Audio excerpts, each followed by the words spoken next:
Hello and welcome to the Social Recruiting Show. I'm Katrina Collier. I'm, of course, author of the Robot Proof Recruiter, and I am a speaker and facilitator. I'm, of course, joined by my gorgeous co-host, the very talented talent acquisition professional, the one, the only, amazing Glenn Martin, who did not distract me this week. Hola. Hello. And super excited to be chatting to another talented talent acquisition professional, in fact, a global talent acquisition. Oh, never mind that. Steven Kosakow. Welcome to the Social Recruiting Show. Stephen. That was my own fumble. Welcome. That was my own fumble. That doesn't count. Now, before any of you think, oh my God, what day of the week it is? Yes, it is Thursday. That's because tomorrow is Easter. It's Good Friday. And even though last week I was threatening irreverence, we decided to be reverent. And so we're on Thursday. So hopefully not too confusing. Respecting the religious holiday. We're being very good, very well behaved. Very good indeed. Well, Stephen, thank you for joining us. Super excited to have you here. And I guess we kick off as we usually do. Tell us how you got into recruitment. Tell us how you became a global talent acquisition manager. Well, thanks for having me. So years ago, fourscore, and Katrina's like, don't make this into warranty. Fourscore, and like a lot of years ago, actually, I wanted to fourscore my ass, right? I wanted to become a labor economist. No joke. I know this might be boring to some of you, but I was really kind of curious. Why are there so many disparities in terms of like wage gap for genders and different ethnicities? And I thought, well, maybe I'll become a labor economist and study it. A labor economist. So is that an economist of people that are working? Yes, Bland, Sophia. But so trying to understand some of the disparities. And I realized that as I started doing some analysis, I liked working with people more than working with computers. And so I know Joe kind of just like applied to a recruiting job and using air quotes at a staffing firm. And during my interview, he pulled out this big check and was like, this is my first $10 million I earned. You'll get a company car and you're going to be, rich. And I'm like, and I was so excited. I said, I'll take it. I actually ran over the shopping mall, called my parents on a payphone, and said, I got this great job, because we had payphones back then. Sorry, Glenn remembers what a payphone was. I changed in my pocket. I ran to the Burlington Mall, and I called up my parents, and then I told them, they said, what are you going to be doing? I said, I don't know, but I can get a car, and I can make a lot of money. And that's how it started. And then kind of fast forward some fourscore years forward, I've always been involved in building companies. So it's my last organization. We went through a highly successful IPO, small companies, larger companies. And I love what I do. And so here we are. Cool. Really cool. And I love the fact that you ended that with, I love what I do. That's perfect, man. I do. We just a few people to say hello to. Oh, we have lots of people tuning in, so clearly everyone's bunking off for the afternoon. Veronica, Stephen, Ted, Mustafa, Jules, Craig, and I see Audra over on Facebook as well. Rocking shirt apparently from Ted Hewitt to you, Glenn, Mr. Glenn Martin. I'm clearly not, because I'm completely scruffy. I made an effort. I brushed my hair yesterday. So today we wanted to talk about candidate experience during a pandemic, during this beloved virus, because you, of course, you were already in the interview process, weren't you? Because you finished your last role in February, right? So you've been interviewing and going through a lot of palaver, and then this hit. What was that word? Palaver. Palaver. Otherwise, it's a very British word, Stephen. Very British. Palaver. As Audra would put the little poop emoji, that's what we will be talking about. Being mucked about. How do we describe palaver? Oh my gosh, somebody needs to Google that. State of confusion. Yeah. Okay. And disarray. Lacking in clarity, being screwed around, messy, poop, blah, blah, blah. Okay. Obstacles. Someone will be like, no, that's not the definition, Katrina. Somebody's actually on dictionary.com right now going, that is nowhere near the definition I'm reading. Right now, but go on. Yeah. By the way, thank you, Ted, for that comment. Right, sorry, it's quite chatty on LinkedIn. It's brilliant. Oh, and Natalia's here as well, and Emily, and Craig. There's plenty of people. Anyway, back to you. So tell us about the experience and why you wanted to talk about pandemic candidate experience. Yeah. So first I want to start with this. Just as a leader, I've always told my teams, and if anybody in my managed before, you'll be familiar with this. you're never going to get where you're going if you don't have a plan, right? Yeah. That's I always tell my team. If you don't have a map, you're just going to like imagine like, hey, I'm going to drive to Pilarva in the UK. And you don't put your, map in. You just kind of drive around. You're never going to get there, or it's going to be a really, really weird path. So right now, we actually don't have that path. So it's weird. I'm going to take my own advice and say, well, how are we going to navigate when there's no map? So it's forcing people to think very, very differently. So I want to start with that context. So it's definitely put me as a leader into thinking differently in terms of the world of TA and how we navigate. And so I've been, my own searching for roles, and I've seen some really, really incredible empathetic experiences, and I've seen some other which are kind of not so much on that side. We have a definition, just to rudely interrupt. Thank you, Audra. Audra, you legend, a term used to express what a load of hassle a task or experience was, usually used when quite pissed off or on the verge of giving up. Also used when remembering a stressful experience or shite time. I think she might have got that from the Urban Dictionary. I think she might have gone with a little bit of creative license on that one. I'm amazed she didn't put a poop emoji in just to really get me going. Thank you, Emily. Also wrote going through trouble. But yeah. I like Emily's. That's a good one. So yeah. But yeah, you're right, Stephen. It's like, certainly in this kind of times where a plan would usually kind of help you navigate as an individual or team. Most plans, contingency plans, are just being completely ripped up and thrown out the window, right? So it does present a challenge for everybody. But I think, back to Katrina's point in terms of you and yourself, you're kind of trying to navigate the current market at the moment, aren't you, in terms of kind of employment and kind of looking for new opportunities. And you've had some interesting experiences. And it'd be really cool to just learn or just hear a little bit more about that, because I think that's a topic that could be shared with a lot of people watching at the moment. Right. So, this is just me speaking on my behalf. And it's interesting because I kind of feel like Jane Goodall right now, right? Because I'm, in the role, I've been doing this for some time, but now I'm on the other end of it, right? So it's actually really, you try to turn the palava into a gift, right? You try to turn this uncertainty into something like, hey, well, what can I learn from this, right? Yeah. And all of us have a lot to learn. So I've learned a lot of, candidate experience and engagement. And what I'll tell you, something that was really nice that came out recently was I applied for a role, right? Usually I go through connections, but I'm like, I'm just going to apply and see what happens. I got a response back that was a form response. Full stop. But it was what's that? I got a response back. Full stop. That's a shock, isn't it? I know. So I got a response. Yeah. But the response was actually really thoughtful. And it said, and I can't remember the exact words, but it was words to the effect of, during this pandemic, we appreciate you, and just know that we might not get back to you right away, but we still are going to consider you. So it was just something that I thought was really thoughtful, right? It's and really very, human, right? And it also gave a date. I can't remember the exact date, but let's pretend it was like April 30th, right? We can get in touch with people by this date. So if you're an employer right now, think about, going into your ATS and maybe changing your note, because, we should do that periodically anyhow. But we all know the no reply at message that we receive that people normally delete. But maybe there's an opportunity, a small opportunity to go in and change it, just to express a little bit of empathy, because people are looking at these things. We're all kind of at the edge of our seat, waiting for some level of hope, reading the words that come to us. You see that message, maybe it's the interview, maybe it's not, maybe it's the next step. But, P.S., you should be responding to candidates anyhow. But now more than ever is an opportunity for you to really live and express the values, if you have them, that you share on your website. Yeah. Right. Every company says we have a great culture, we have great values, we have a great mission. Well, they should. If those were just words on a paper, you're not going to be successful.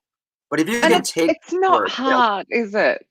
No. I mean, you could just be really genuine and say, we just don't know. Like you, we don't know. We've never experienced this before. We're with the 7 billion people on the planet. Right. We will be in touch. But I always think it should be feel free to reach out to us or get back in touch with us if you haven't heard. And that's why I always want them ended with a name and a phone number.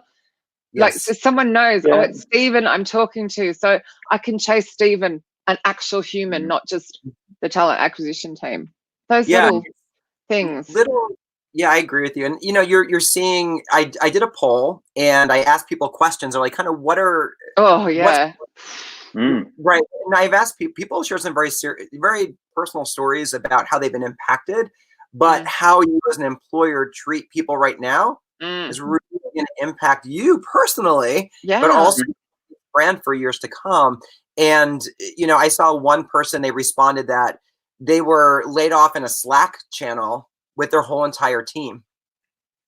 And not only that, but everybody was including their notes afterwards with like sad emojis. And I mean, imagine that's how somebody walks out the door, and how you leave an employer is just important as if not more so, right? So, but so in a Slack channel, so hang on, so this isn't even as bad as the Zoom chat one. Not as bad as Bird, basically. Hi everybody, you're losing your job, sorry. And everyone's like, oh my gosh, what are we going to do? Wait, when's our last, this is, so again, that takes it to a whole other level of inhumane, isn't it? Yeah, it's cruel. That's where people start to step away from technology, right? It's like, God, kind of using technology for possibly the worst possible way to interact with your employees by building so much of a distance there and making it feel so impersonal. But it's also the fact that the human that wrote the message didn't think, maybe I shouldn't be doing this. But then that goes back to like with the conversation we had with Sue Ingram, where you've got managers who just don't know what they're doing, promoted without support, kind of going, yeah, it's perfectly fine to fire 200 people on Slack or however many it was. Wow. Right. We're seeing this, but on the flip side of that, and this is all that employer's brand, right? So trust me, those employees are out there writing on LinkedIn and other places, I can't believe this is how I left. They're telling their family members. That's not going to help. However, when I went on to LinkedIn today, I was overwhelmed reading messages from people who were part of mass layoffs that were thankful to their employer for saying this as a man. I can't remember the exact messages, but one of them said, I've worked for this company for 3 years. They would tag their boss in it. Thank you for growing me. I will never, forget what a great team we've had. And I'm reading there are a number of bigger companies here in the Boston area where people are leaving, but their messages aren't, this is horrible, but they're like, I learned so much from you.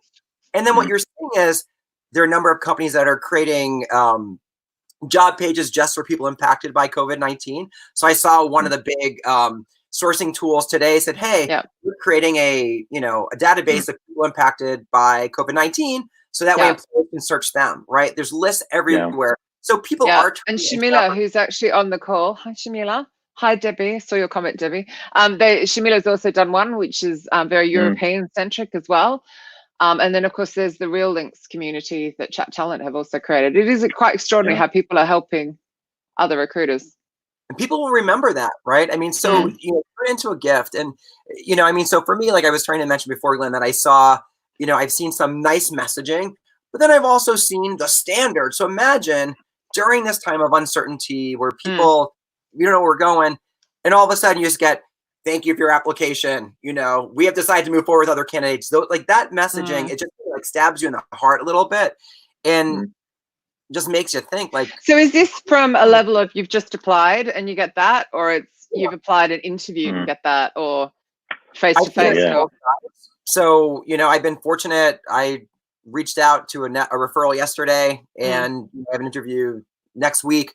But it's, but very kind message, right? Which is, hey, we here's what you can expect. So I think, one of the other things that have come through this is expectations, right? Yeah. So if you're an employer right now, it's really important to the extent possible, say, hey, things are going to be a little bit slower right now. And I've been seeing a lot of employers post this in their job descriptions too, saying, hey, you might not. So instead of like the response being that, maybe you do that in your job description, but there's an opportunity for you to do that, or on your website. I mean, we've been talking about this. CVS on their website posts on their career site, we have 50,000 jobs to fill, and they have a whole section about coronavirus. If you go to some of the big job boards these days, I know I'm using the quote so much. There's a whole thing about coronavirus preparedness, right? Yeah.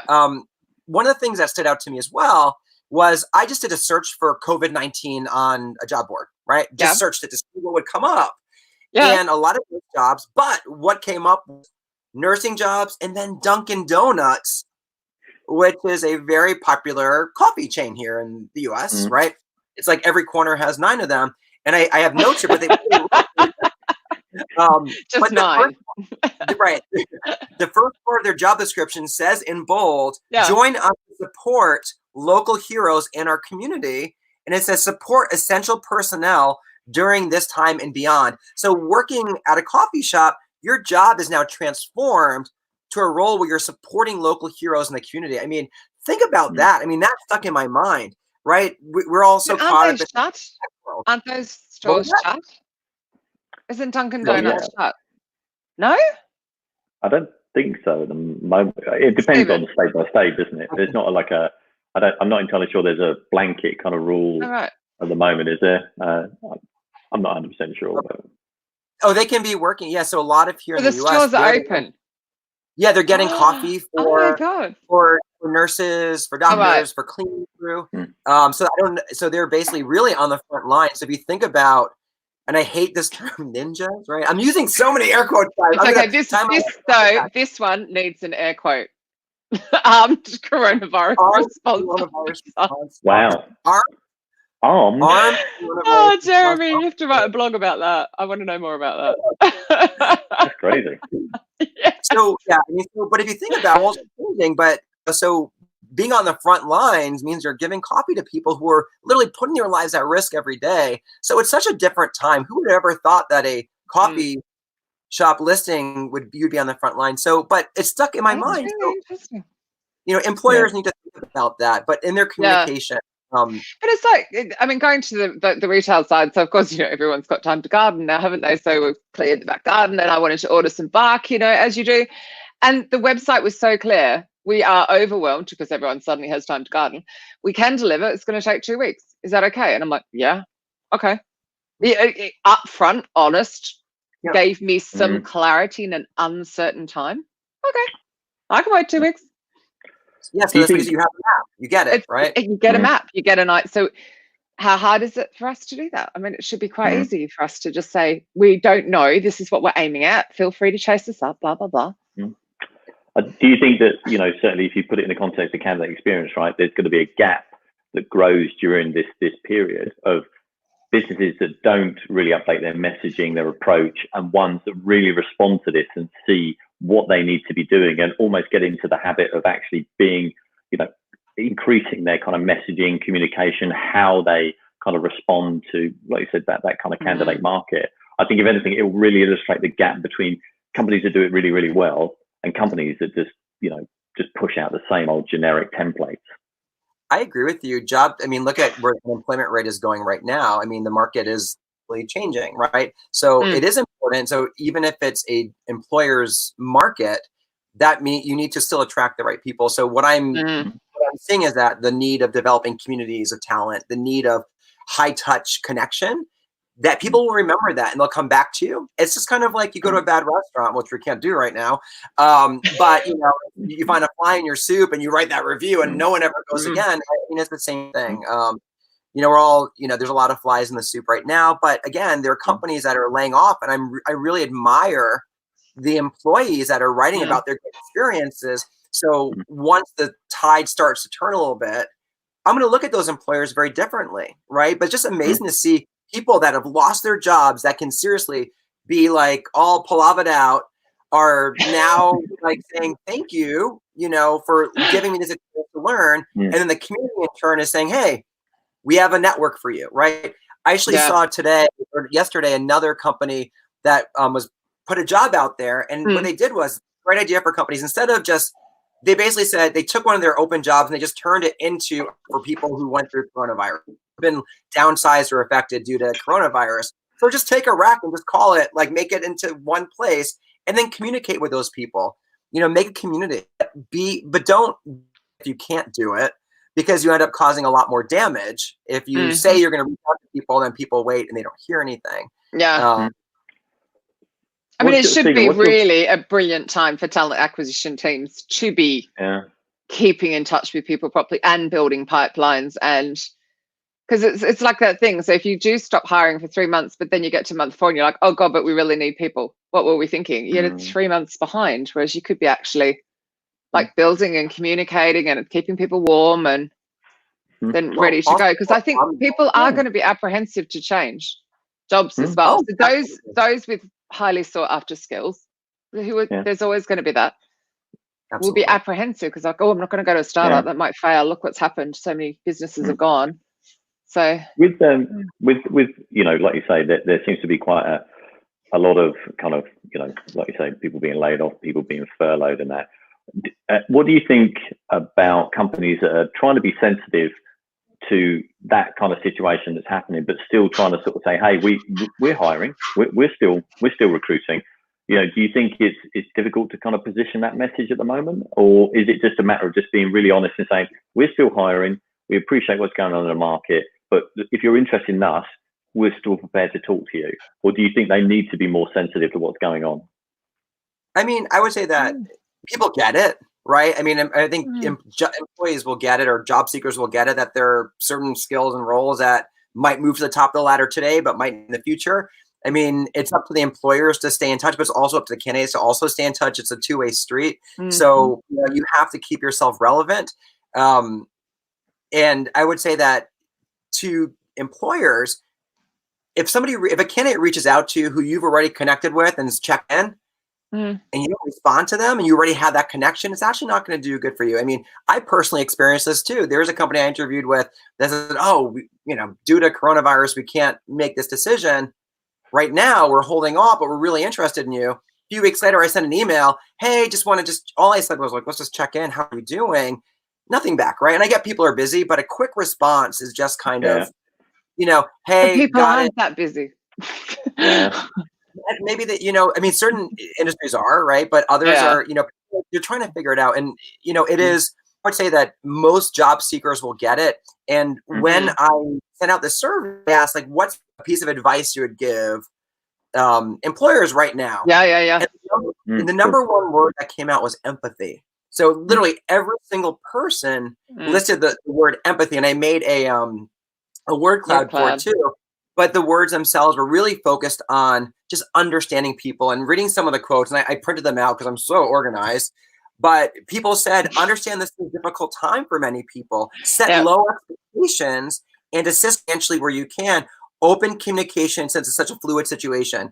Another one, good communication. Have clear knowledge of next steps and have everyone internal on the same page before reaching out to candidates to prevent back and forth mixed messaging. So did you hear that? Alignment. Now, if you didn't have alignment in your recruiting process before, probably not so good. But now that alignment, really being crisp and clear on who's involved in each step, what those steps look like, how long they take, how the debrief happens is so clear. So imagine the internal teams aren't aligned on the role. So now's a good opportunity for recruiters to re-kick off the role. I don't call them intake meetings, but to realign, re-kick off some of those roles, make sure there's maybe the way you did it in the past was very different, right? It might be different now, but definitely that clear alignment. So everybody on the interview team has a clear sense of next steps. But that should be absolutely now the perfect time for many talent acquisition teams who aren't letting go of their staff and aren't recruiting to stop and do that, to actually step through the entire process, actually spend that time they've not had before and really do work with the hiring managers to kind of make it a smoother process. Right. And there's an opportunity to get rid of steps. Reading yesterday, some organizations are doing only virtual without actually having in person, without having like video meetings. They're doing like only assessments. Like people need to reassess how they that's a whole other meeting, Katrina. But, maybe the candidate wants to see what it's like behind that. Thank you. But feedback, people were very open, but it was the same exact message. One person wrote, empathy matters, honesty matters. Give people all the information you have so they can make the right decision themselves and their family, right? So and the honesty can be, I don't know. I haven't forgotten you. I don't know. This is what we're thinking, but we're not sure. People are fine with that. I just experienced that myself. I didn't even want to ask, like, when do you think this is are you going to reopen the role? Like, I'm not, because we all know, but just hearing, it's a beautiful thing because it makes you real, right? It creates a level of authenticity about who you are. Versus saying, okay, it's gonna be next Friday, right? Like, just say honestly, like, we're not really an idea of what it's going to be like when you join. Yeah. Well, Steven made a point, didn't he? Like, in terms of your company cultures, right? Splashed across the company website. Times like this really test whether those culture or those values, should I say, are something the company lives by, or whether it's a load of shit, essentially. Well, yeah. I mean, and the thing is that in the past, which was a month ago, right? The longest month ever. Right. Yeah. I was like, what? We don't even know what date it is, but like last month, 1 month ago, a lot of employers would just say, we have a great culture, and showed parties, people congregating. Now I'm like looking at those, everyone in the room celebrating. I'm like, no, oh my gosh, spray them down. So hey, as you develop your story, you don't say, we have a great culture, we have a great brand, you show it. I talked to one company out on the West Coast who, what they did was they actually like mailed desks to their employees. They had stand-up. Wow. They had them sent out, a small startup company out on the West Coast, right? So they didn't have to come I hear of people like working at dressing, like what are they called? Dressing room table things, and just, oh my God, and sitting on the side of the dining room, like all back. Oh, my back just goes into pain having all of that. So just on this though, because this has actually been bugging me a little bit, and I apologize if any of you have shared this, but the Zoom chats where maybe your colleague is for some reason naked, or the girl that went to the bathroom. Really, what kind of company are you if you take that and you share that on the internet? So I want to just a thought. I would not work at that company. I'm wearing jeans today. Oh, God. Jeans. Like, this is real.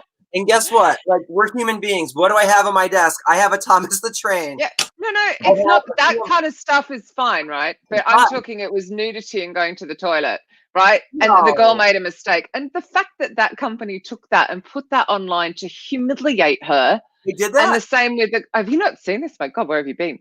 The guy that was, I don't know why he was naked. Like, that was just stupid. But why? And there goes Katrina. She's clearly going to impact. Bye.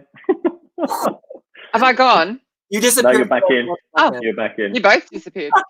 No, but yeah, it's Okay, so Audra said, I don't think the company shared it, a naughty employee did, but it still impacts the employer brand. I still think I would not want to work at that company if their employees have no empathy for the accident that happened. It could have been them.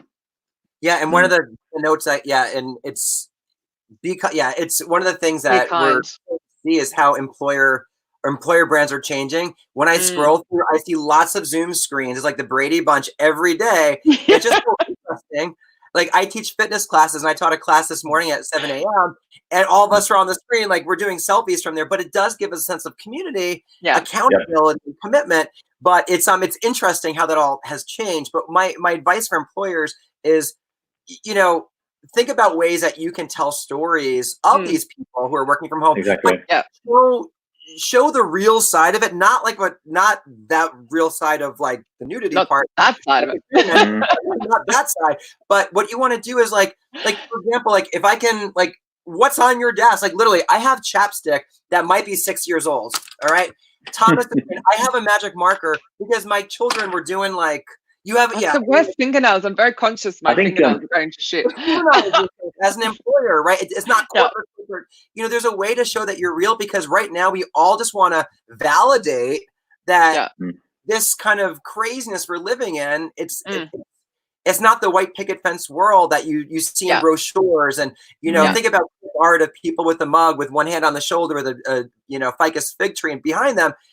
We're all living in different times. So, like, from a brand perspective, I want to just address something that's how do you know which company it was? Well, somebody will know which company it was. Plus, I have a world of sources who would work it out by one of the freeze frames of one of the faces. Like, people can work shit out. Like, by the way, Shamila's writing fantastic comments for you here. One, she just loves everything you've said so far. So clearly you're meant to be best friends. She's adorable. You'd love her, Stephen. And also, I think that says so much about the company culture. I would not join them, period. So Shamila agrees with me on that. So again, one of the is like a big theme here is that your employees are your brand, right? So now that everyone's out on Zoom, everyone's out there taking screenshots of their Zoom screen, like you employers have to really try to figure out how to control it.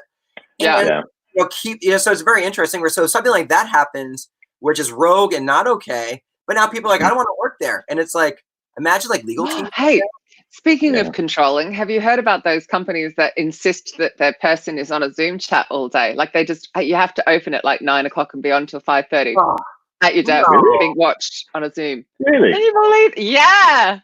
That's terrible. I'd be sorting out my CV. I'd be like, "Oh, time for a new job." The thing is, to Stephen's point around kind of culture and that. I mean, with the greatest respect, I've seen so many LinkedIn posts now with pictures of Zoom meetings. I mean, it's almost replaced the team together around the dinner table kind of photo now. It's kind of gone from this is us collectively in a restaurant celebrating to this is us on a Zoom chat.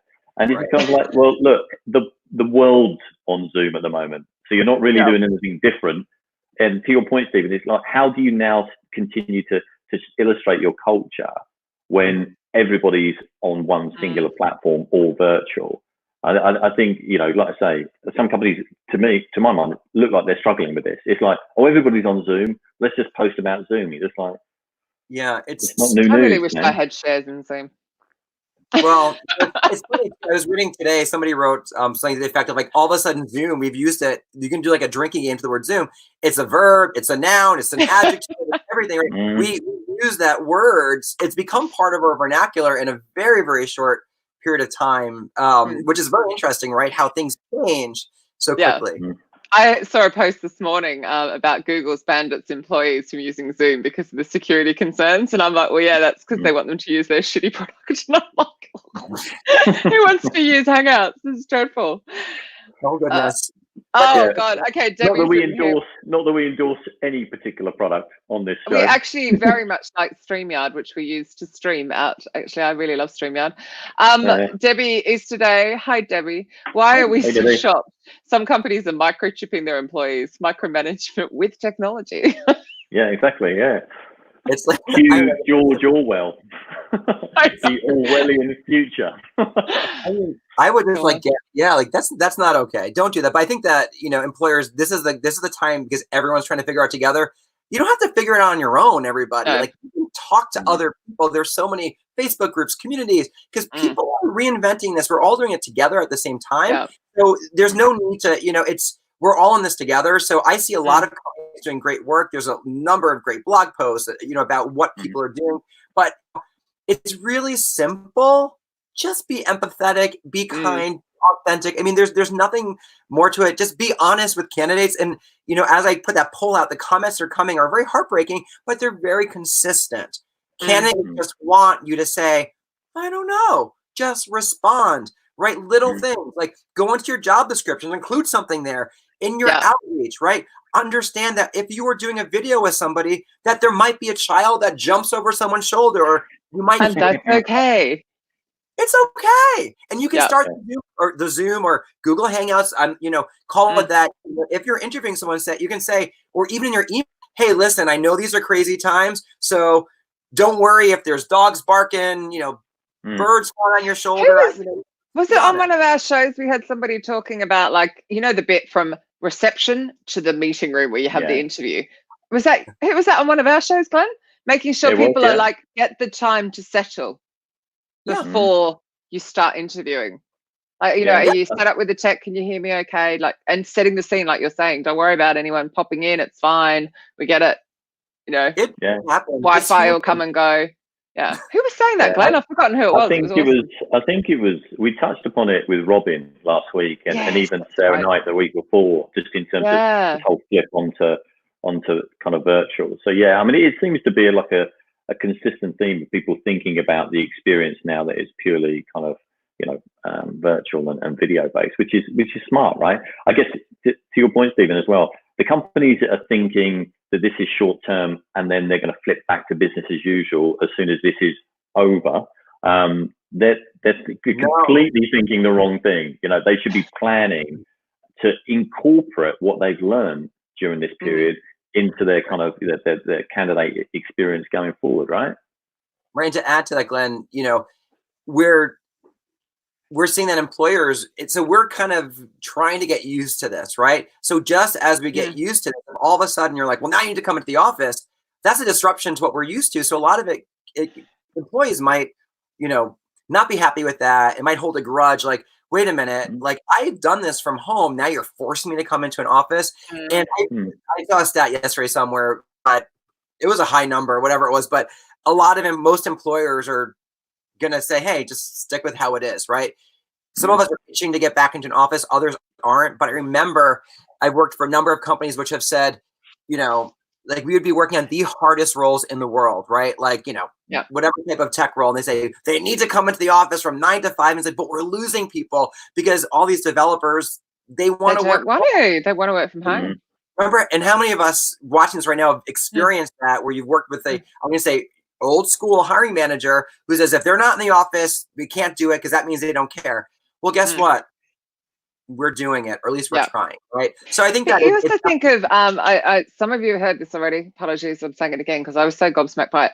So I spoke to 2 insurance companies where all the staff are working remotely, which is really bizarre because it's call center. Normally they're right there, aren't they? Packed in like sardines, and you can hear all the noise going on behind.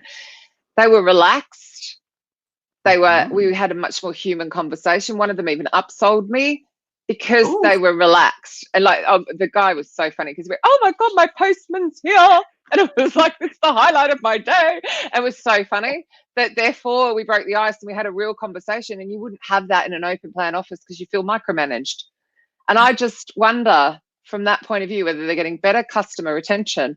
But not only that, what about going forward when you just realize how much money you could save shutting the office, turning the lights off, maybe having a smaller office for those that really want to come in? Right. If you're stingy, this is like a great time, right? I mean, I know. But also environmental impact of not running those offices. Like, well, like where New York has like deer and bunnies running through bears and times. I'm just made that up, but oh no. There's a village. Wasn't there a village in Wales that got taken over by goats? Like, it's fully happening. Around here, I'm in London, and the ducks and geese are going insane, like just jumping on cars and being all over the place. It's brilliant. Yeah. So no, it's really, it's so funny in a very short amount of time, right, in our lives, how this has impacted us in such a way where it's going to change things. This is living history. We are living through something big. And my advice, and I started doing this, is keep a journal. If you do have children or no kids, ask them to keep a journal, right? It's very cathartic, but imagine going back to this a year from now, or even 2 months from now. It's really interesting to see. Like, remember, when I lead team, let's have a lot of remember the time when type of moments. Like, remember the time when we just had a rec approval process, right? But now, like, remember the time that we used to go to Chuck E. Cheese, or remember the time. Remember the time that Steven Kosakow did burpees on the social recruiting show? No. Oh yeah. No more. No more burpees. We got serious. Actually, Emma Frey-Vogel. Hi, Em. Yeah, I noticed that, Em. Really cool question. Why do people use Zoom for one-to-one chats that could take place on a phone? It's painful. Just pick up the phone so I don't have to make sure my Wi-Fi is connected, my laptop charged, and I know what my meeting hygiene password is. I guess for candidate calls, you're absolutely right. Is the phone enough at the moment, given all the tech that we've got? That's the question, right? Is a phone call enough, or is the expectation now that we do video calls and we do, kind of utilize Zoom and stuff like that? It's an interesting question, actually. I think you can record these with permission, and the person knows you're recording them. Yeah. Well, I mean, there's a lot of accountability in video. So, and I'll use the example thing I'm doing right now as a fitness instructor as well. I teach Zoom classes in the morning. We use Zoom as the platform for it. We record it. And it's nice when we get on because we see each other 7 a.m. There might be anywhere from 10 to 30 of us. We're all waving, pre-sweat, right? And just kind of like seeing each other's faces and knowing that we wake up. Maybe we brush our hair. Katrina brushed her hair 2 days ago. I don't have the magical mane that Glenn has or the magical beard, but it's just something to like some level of accountability for ourselves, just for our own personal hygiene, but to see each other feels good. Yeah. And then, I do the workout, and then afterwards, we all look at each other and we're like, oh my gosh, like, you see the sweat, and it just kind of says, okay, we did this together. And kind of usually after my classes I teach, we spend just a second to say, how are you? How's it going? And everyone's like, that workout sucked, or this was great, or nice to see you. You know, they better not be saying that to you as the instructor. That's a good thing. That's a good thing. But you know, I think there's some accountability to it, and you know, just kind of forcing ourselves to shave. Like if I didn't have Zoom calls, I probably wouldn't shave in them. I mean, I know it sounds terrible. Yeah, but I must admit that's I think what's going on over on there. I've lost track of the comments. They're going so fast on LinkedIn, but I think people are talking about having to put your face on. And I must admit, all I managed to do today was put mascara on. I very rarely put my face on. Don't bother. But actually, I'm quite enjoying seeing people just get more and more liberated and feeling like, no, actually, I can just jump on. Don't care. You know, who cares? I'm totally cool with that. One other thing from video though as well, to your point, Katrina, you know, in terms of when you're running a meeting, if somebody needs to sort of drop off to, you know, kind of attend to, you know, kids, family members, stuff like that, or whatever. if you record the meeting and everybody's cool with it, at least you can just ping it to everybody afterwards, right? So it's kind of like, you know, if you've done your piece in the agenda, record it, ping it over later on. Somebody can consume it. So there is advantages, I think, to a video. You know what I mean? I think it's an adjustment. We are running out of time. No.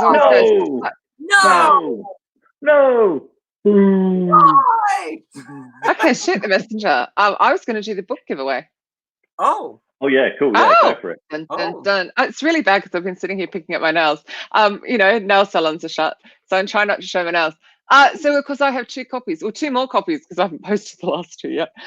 My poor post office, they're amongst those people that are having to endure all of hopefully not ill, going in and putting our faces near theirs.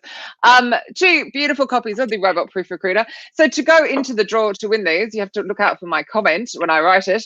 And you have to either be furloughed or have been made redundant. It's awesome if somebody else puts your name. I love the fact you got the right color. Thank you, Steven. Well done. Hilarious. You need to, it's really awesome if it's somebody else. So if it was me going, this is Steven who's currently looking and what's fabulous about him, because I think it's a nice ego boost for them. Anyway, I ran the draw earlier. There were 25 names that went in, and we have got, drum roll, please. Why do I always get names I can't pronounce? Soma Hockley and Christian, I don't know how to say this, Pegues, Pegs. Anyway, well done. Congratulations on winning copies, by the way. And I did finally get some numbers. I'm remembering that the royalties from the Robot Proof Recruiter are going to Hope for Justice charity. I did finally get some numbers yesterday, and I'm awed. So thank you to everyone who is purchasing copies and telling people to purchase copies. I'm mind blown. Thank you. Wicked. So, Mr. Kosakow, if you had a final thing to tell us about how we can get candidate experience right, full stop, let alone right now, what would that be? Be authentic. There you Is go. that like the cliche version of the word or the real version of the word? Don't be palaver. No palaver. Quit the palaver. Be genuine. Yeah. There's an Italian recipe. It's like, I'm going to get some palaver with some, you know, bruschetta on it. Yeah. Be authentic, be kind, be empathetic. Just, and be positive. Can I leave you with a quote? My favorite quote. Yeah. So Mike Tyson, he said, everyone has a plan until you're punched in the jaw. Okay. So clean that jaw up, put a little foundation on, and just make it work. Make it work. Make it work. Very good. It's elective right now. No jaw surgery. Figure it out. No. Get your exactly. And the great thing Amazing. is, right, being authentic and being positive, it's free. It is. Be kind. That's a big one. Awesome. Right, lovely people. Next week we have Jen Hall. We'll be back to Friday. And you, with so much more engagement on Thursday. Maybe we should be on Thursday. We might have to ponder that. I think it's down to Steven. I think it is. That's as what well. it is. It's the Steven factor. It is. No. It is. You just, most of the people thought you were going to do some Zumba. Anyway, thank you everyone for all of your comments and for being here. Thank you, Mr. Kosakow, of course, for being a fabulous guest, and of course to my brilliant co-host, Mr. Martin. And happy Easter, everybody. And we shall see you next week on Friday at 3 p.m. British summertime. And actually the sun is shining. It's genuine. And of course, 10 a.m. Eastern. So see you next week. Bye, guys. Have a good one, folks.